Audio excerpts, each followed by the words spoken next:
Ever wondered how a single headline, one wrong turn, or a brand new invention could vaporize a superstar's fortune and fame overnight? Did you know Fatty Arbuckle slept on the road, and there's one more celebrity who lost everything overnight? We are going to uncover 18 icons who lost everything. Clara Bow, the It Girl. In 1927, Paramount unveiled Clara Bow as the girl who has it, a marketing hook that turned a scrappy Brooklyn tomboy into the embodiment of jazz-age abandon. During her 3-year reign, she made 24 pictures, drove a scarlet roadster at breakneck, sped up Laurel Canyon, and kept 5 secretaries busy answering fan mail that arrived by the sack.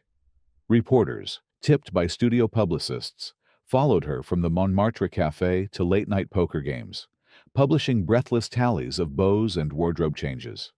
But fame exposed raw nerves. Bow had grown up in a tenement with a mother who suffered psychotic episodes. Constant flashbulbs triggered the same panic she once felt when neighbors gathered to watch an ambulance carry her mother away. Sound proved a cruel test. Critics jeered her quick Brooklyn vowels, and she froze at microphones. In 1931, a disgruntled former secretary tried blackmailing her with forged hotel bills. The scandal fed nationwide headlines and collapsed her fragile confidence.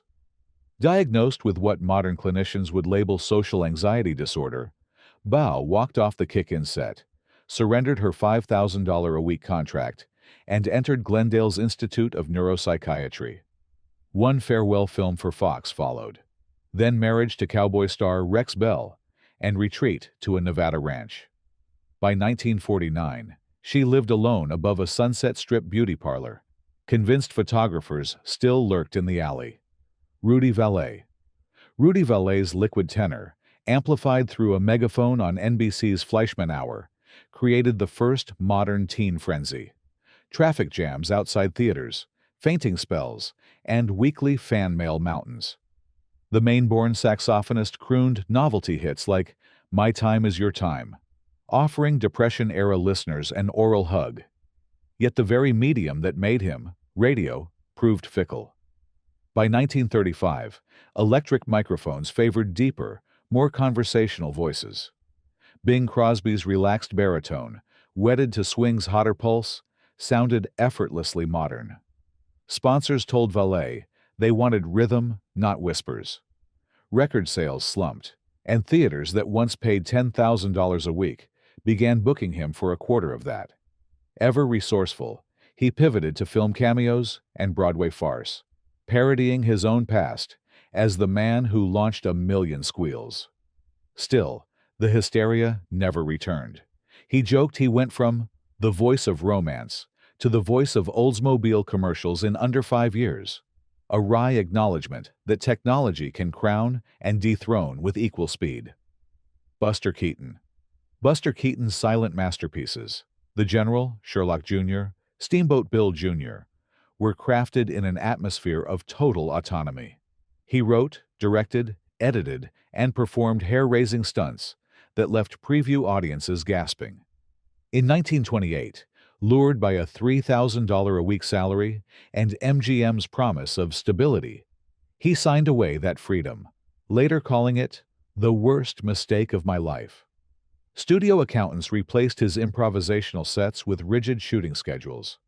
Gag conferences were timed by stopwatch, and executives insisted on obvious reaction shots that undercut his famed deadpan.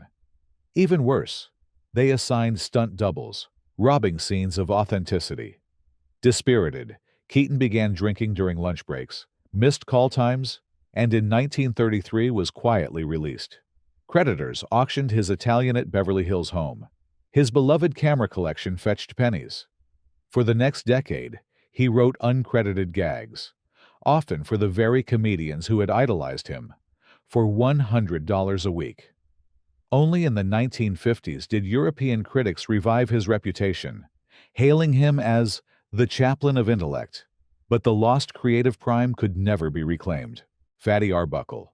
Roscoe Arbuckle, earning a then-staggering $1 million a year, was Hollywood's jolly giant, mentor to Chaplin, Keaton, and Lloyd. until a 1921 Labor Day party in San Francisco turned catastrophic. Actress Virginia Rappe fell ill in Arbuckle's suite and died 4 days later. Hearst newspapers splashed unverified allegations across front pages. Church groups picketed Nickelodeons, and fatty became shorthand for moral decay. 3 trials ended in complete acquittal. The jury even issued a written apology. But the damage was irreversible. The Hayes office banned his name from marquees. Paramount shredded a $3 million contract and pulled prints from circulation. To support his wife and ailing mother, Arbuckle directed 2 reel comedies under the pseudonym William Goodrich, a cruel in-joke coined by producer B.P. Schulberg. Will Be Good. In 1933, Warner Brothers finally risked a comeback talkie. The preview earned cheers, and Arbuckle signed a 6-picture deal that night. He celebrated with friends, went to bed, and died in his sleep, age 46, heart worn out by stress and exile, still barred from many theaters. Judy Garland. From 1935 to 1950, Judy Garland generated roughly $100 million for MGM, yet rigid contracts and creative bookkeeping left her with a fraction of that sum. Studio doctors prescribed amphetamines to keep her thin and barbiturates to force sleep between 16-hour shooting days. The regimen bred dependence and erratic on-set behavior. In 1949, midway through Annie Get Your Gun, Garland collapsed. MGM labeled her unreliable and terminated the only employment she had ever known. Tax liens totaling $500,000 followed, forcing the sale of her Brentwood home and personal wardrobe.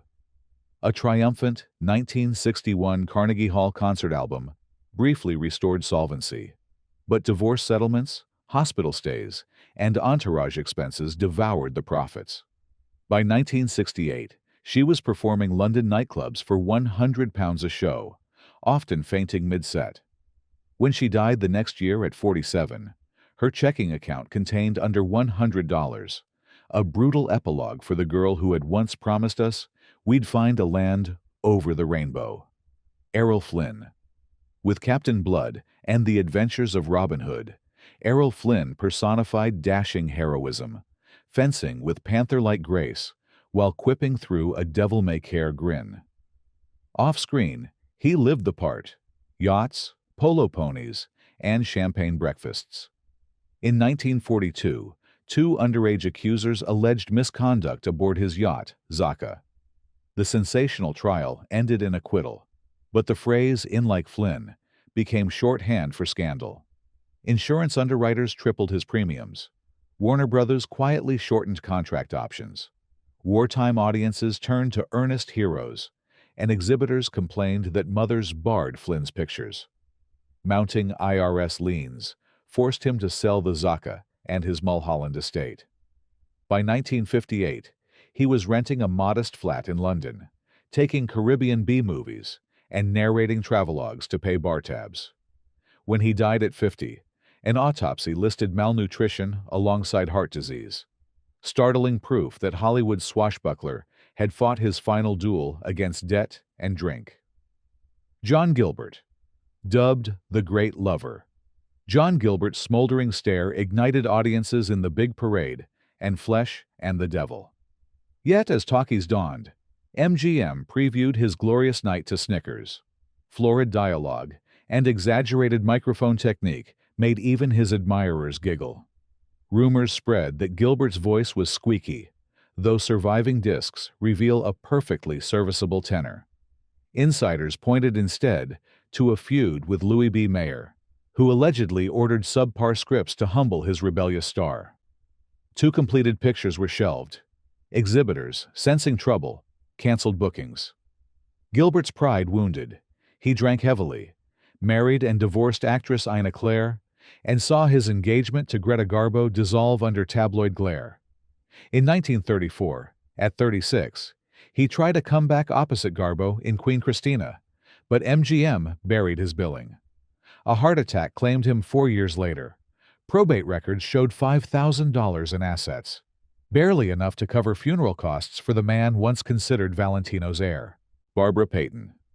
Blonde, husky-voiced Barbara Payton burst onto screens opposite James Cagney in Kiss Tomorrow Goodbye, 1950, and Warner Brothers spent $80,000 grooming her as its next temptress. She earned $5,000 a week, bought a mink coat, and moved into the Chateau Marmont. Within 18 months, she was front-page fodder for a brutal love triangle involving actor Tom Neal and matinee idol Franchot Tone. Neal's fistfight left Tone hospitalized with a fractured cheekbone. Studio lawyers panicked. Payton's contract was dropped, and gossip columnists labeled her box office cyanide. She sold the mink for rent, accepted Poverty Row westerns at $100 a day, then drifted into check fraud and street prostitution along Sunset Boulevard. A 1963 arrest for passing bad checks landed her in county jail, where she told reporters, "Hollywood is a place where they'll pay you $1,000 for a kiss and 50 cents for your soul."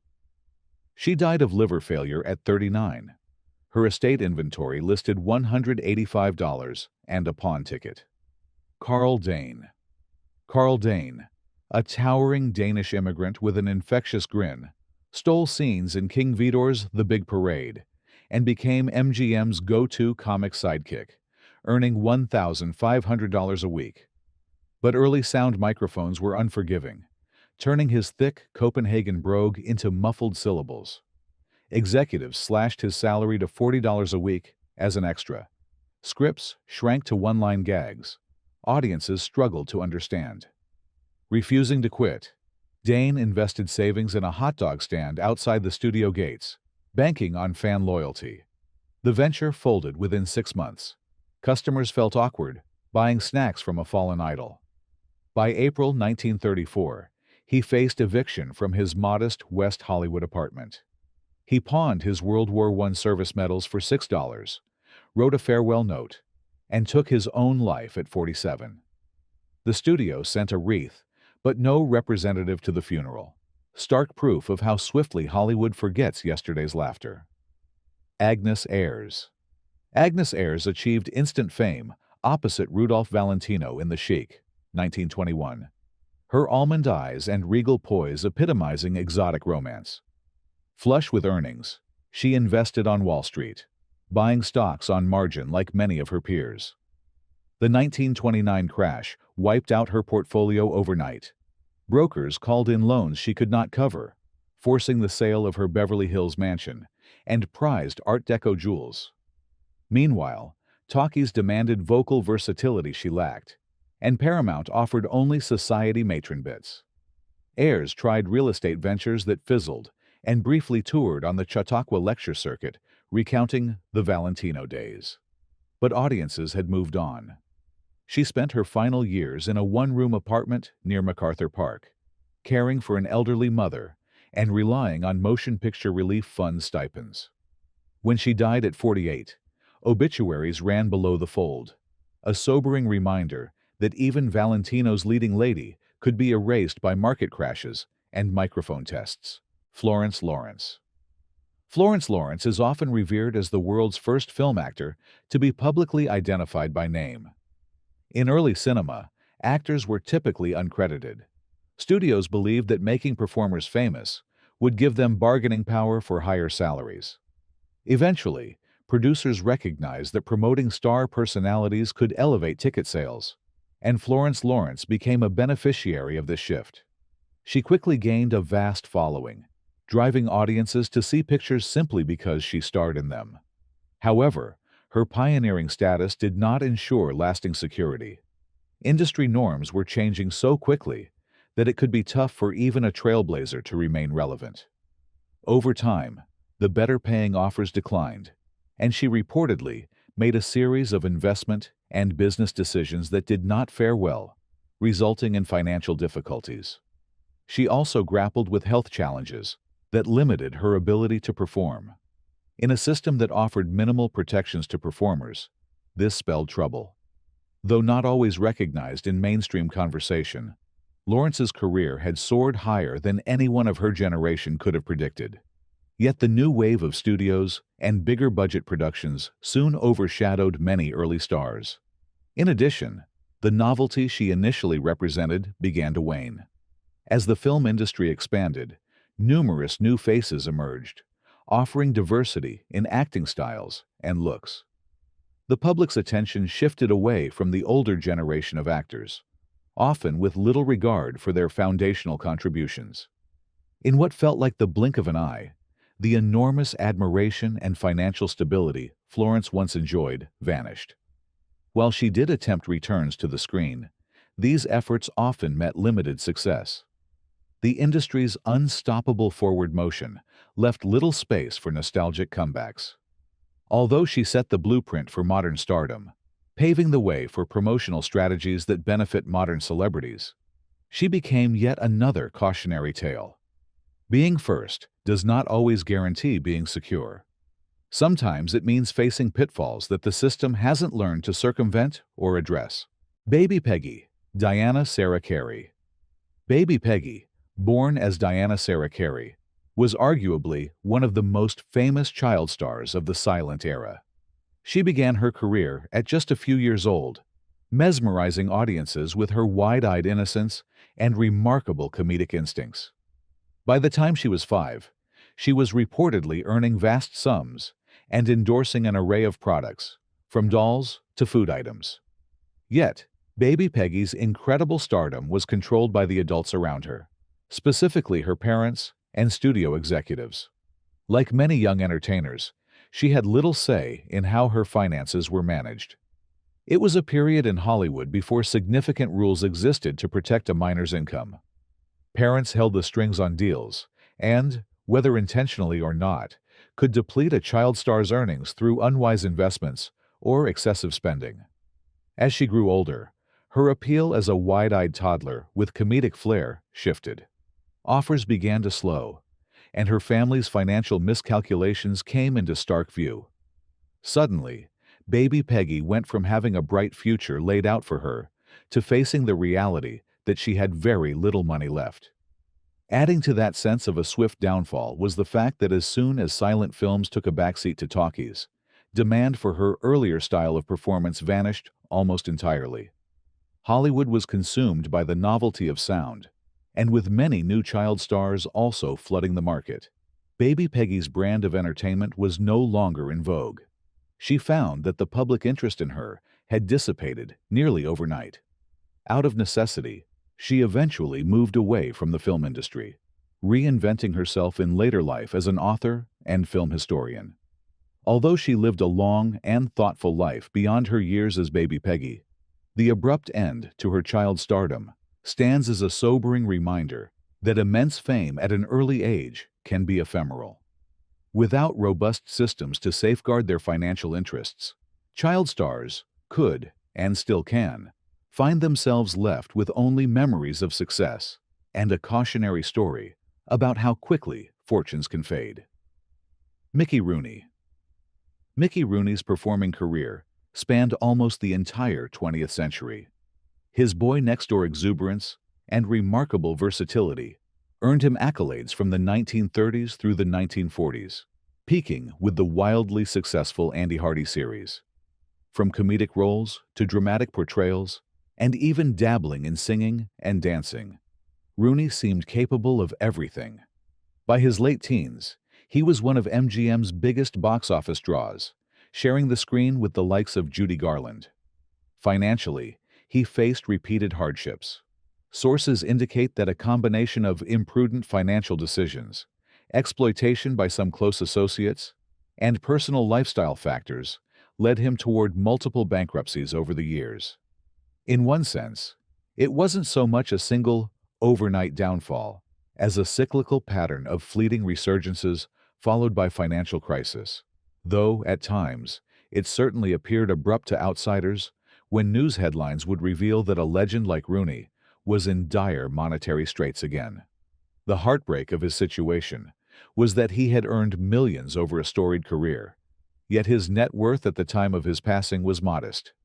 He worked ceaselessly, on stage, screen, and television, simply to stay ahead of ever-mounting obligations. This disparity between his comedic and dramatic brilliance and his persistent financial misfortune stands as a particularly poignant chapter in Hollywood's long history of child stars who failed to maintain stable finances into old age. Mickey Rooney's lasting legacy is undisputed in terms of his talent and creativity.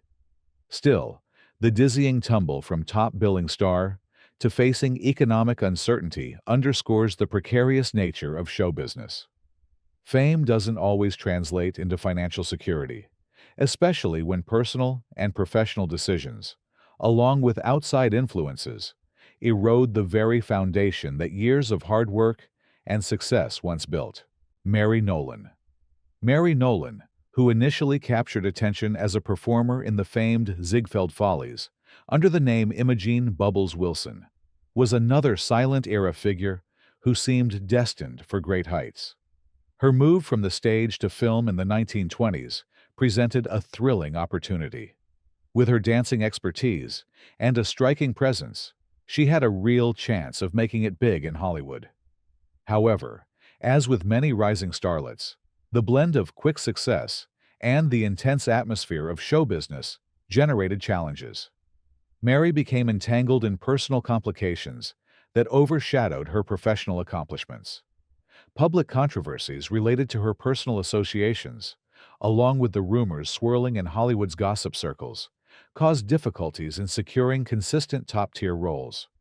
While her talent remained apparent, studios grew uncertain about the wisdom of featuring her prominently, worried that negative publicity might reflect poorly on their productions. Over time, Mary's reputation was severely impacted by these troubles, and her once promising trajectory suffered a sharp decline. The phone stopped ringing as much for significant film roles, and she found herself drifting towards smaller parts or unremarkable productions. All it took was a series of damaging headlines to undermine the carefully cultivated image that the studios desired for their leading ladies.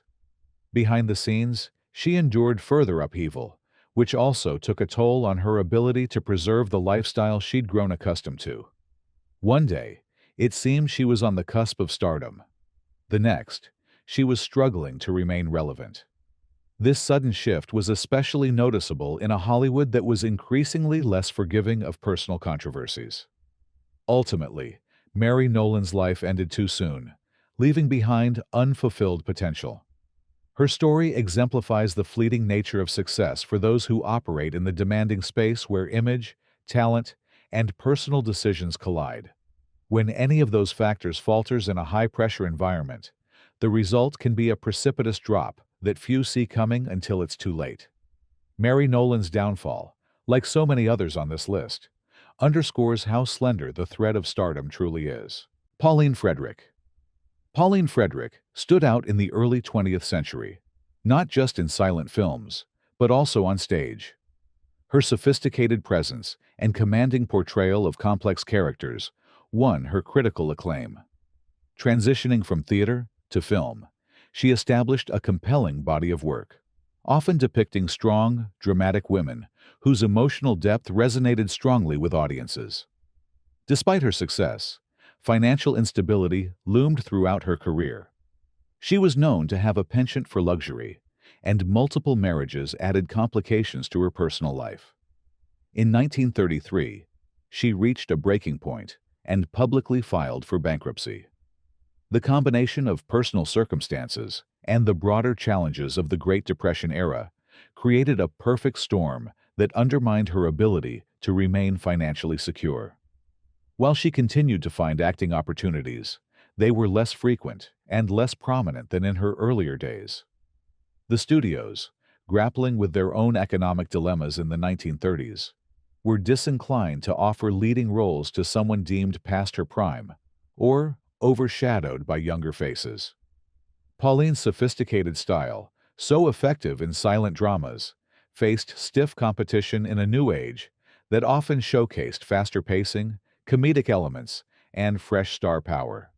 In that sense, Pauline Frederick's downfall, while somewhat gradual, contained moments where her options vanished so quickly it felt like an overnight shift. One month she could still be performing in a respectable production. The next, she might be grappling with debts and uncertain job prospects. Hollywood in transition was seldom kind to actors who reached an age or a point in their careers where the studios felt new stars were more bankable. She fought to preserve her dignity by continuing to work in any capacity she could, but the glamorous heyday she had once enjoyed was firmly in the past. Her journey highlights the precarious financial balancing act of stage and screen stars in a period with no consistent safety nets.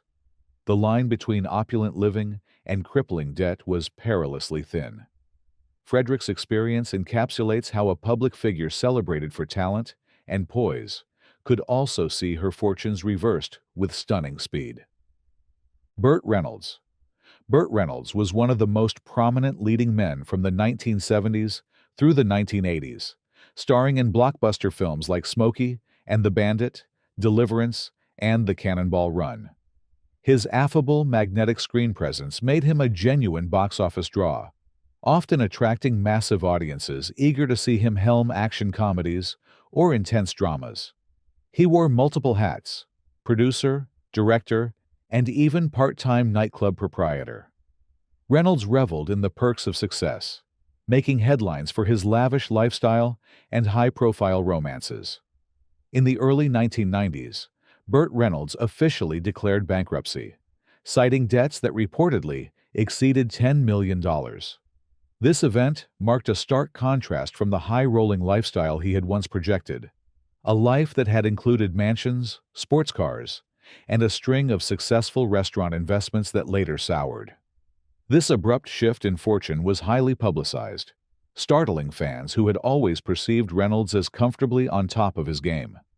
Though he later embarked on a partial resurgence with acclaimed performances in projects like Boogie Nights, for which he received an Oscar nomination, the financial hardships remained a difficult chapter that showcased how rapidly success can be endangered by costly missteps.